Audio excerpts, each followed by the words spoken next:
Good evening. आप सभी को मेरे इस यूट्यूब चैनल में स्वागत है। तो चलिए आप लोग के लिए हम कुछ एनएम का कुछ इम्पॉर्टेंट क्वेश्चन बताएंगे। तो चलिए आप सब देखिए यहाँ मेरा पहला क्वेश्चन है। आप सब देख ही रहे हैं, तो चलिए आप लोग बताइए इसका पहला क्वेश्चन क्या है। तो बताइए 6 माह तक बच्चे का उत्तम आहार क्या होता है। तो इसका आंसर बताना है आप सबको कि 6 माह तक बच्चे का उत्तम आहार होता है क्या होता है, उत्तम आहार क्या होता है। तो गाय का दूध हम बच्चे को पिला सकते हैं? नहीं, गाय का दूध हम बच्चे को 6 माह तक का बच्चे को तो बिल्कुल ही नहीं। 6 माह तक के बच्चे को क्या पिलाना चाहिए? तो माँ का दूध पिलाना चाहिए। तो इसका सही आंसर होगा स्तनपान। इसका सही आंसर क्या होगा? ए। तो अब दूसरा क्वेश्चन देखिए।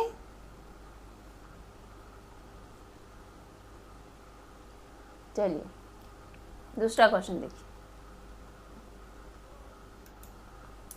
बच्चों में कुपोषण से उत्पन्न अंधापन रोकने के लिए पिलाना चाहिए, क्या पिलाना चाहिए? बच्चा जो अंधापन का शिकार हो जाता है उसको रोकने के लिए क्या पिलाना चाहिए? तो आप लोग बताइए, इसको रोकने के लिए क्या आप पोलियो पिलाते हैं बच्चा को? अंधापन रोकने के लिए क्या पोलियो पिलाते हैं? नहीं, पोलियो नहीं। इसका सही आंसर होगा विटामिन ए का घोल पिलाते हैं। ठीक है, तो इसका सही आंसर क्या होगा? विटामिन ए का घोल। ठीक, तो अगला क्वेश्चन देखिए। मलेरिया और काला ज्वर रोगों में बड़ा होता है, क्या बड़ा होता है? तो बताइए इसका सही आंसर होगा क्या होगा? इसका सही आंसर प्लीहा होगा। सही आंसर बी नंबर होगा। ठीक है, चलिए अब नेक्स्ट क्वेश्चन देखिए। चौथा क्वेश्चन है, क्या बोला गया है कि एक बच्चे में अस्थाई दांतों का निकलना किस उम्र से शुरू होता है? तो किस उम्र से आपका शुरू होता है अस्थाई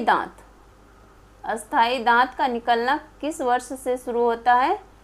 तो इसका सही आंसर क्या होगा? तो आप लोग बताइए। तो इसका सही आंसर बी होगा। ठीक है, ये 6 से 7 साल के बीच ये अस्थाई दांत निकलना शुरू हो जाता है। ठीक है, तो अब दूसरा क्वेश्चन देखिए। बच्चा सबसे पहले किस उम्र में सहारे से बैठ सकता है? क्या बोला गया है? सबसे पहले किस उम्र में सहारे से बैठ सकता है? सहारे से किस उम्र में सबसे पहले बच्चा बैठ सकता है? तो आपको ये सही आंसर क्या होगा? तो बताइए आप लोग का। तो इसका सही आंसर बताइए। तो इसका सही आंसर बी होगा। ठीक है, 5 से 6 महीने, 5 से 6 महीने। ठीक है, तो अब नेक्स्ट क्वेश्चन देखिए। चलिए, जन्म के समय, यहाँ क्या बोला है? जन्म के समय जो है सिर की परिधि लगभग कितनी होती है? कितना होता है? तो इसका सही आंसर क्या होगा? तो आप लोग बताइए। जन्म के समय, जन्म जो लेता है बच्चा, उसका सिर का जो परिधि होता है वो लगभग में कितना होता है? ठीक है, तो इसका सही आंसर होगा ये सी नंबर, 33 से 35 सेंटीमीटर तक की होती हैं। ठीक है, और ये पूछा जाएगा कि इसका क्या होता है? तो ये होगा, ये देखिए,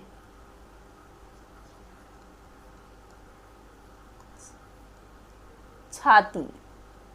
ये छाती, यहाँ सिर की परिधि पूछेगा तो 33 से 35 के बीच होगा, और ये छाती पूछेगा, छाती की परिधि लगभग कितनी होती है, तो ये होती है 30 से 33 के बीच सेंटीमीटर, ठीक है। तो अब इसका नेक्स्ट क्वेश्चन देखिए। चलिए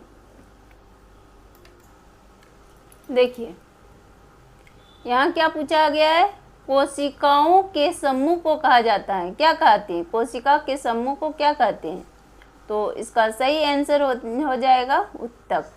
कोशिकाओं के समूह को क्या कहते हैं, तो उत्तक कहते हैं। तो अब फिर नेक्स्ट क्वेश्चन देखिए।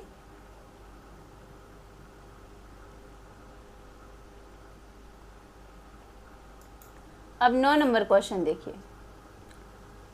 तो यहाँ क्या बोला गया है, मानव शरीर में कुल हड्डी कितना होता है, तो देखिए ये तो सभी को पता है कि मानव शरीर में कुल हड्डी कितना होता है, तो इसका सही आंसर सभी को दीजिए, ये सभी का सही होना चाहिए, उम्मीद करती हूँ। तो चलिए इसका सही आंसर बी होगा, 206 होता है, ठीक है। तो अब नेक्स्ट और लास्ट क्वेश्चन देखिए।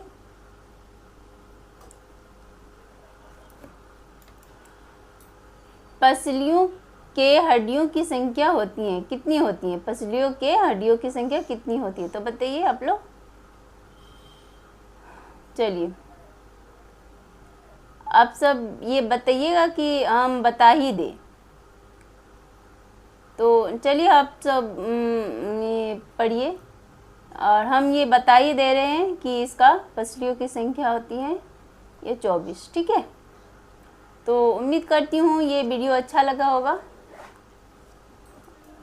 चलिए धन्यवाद।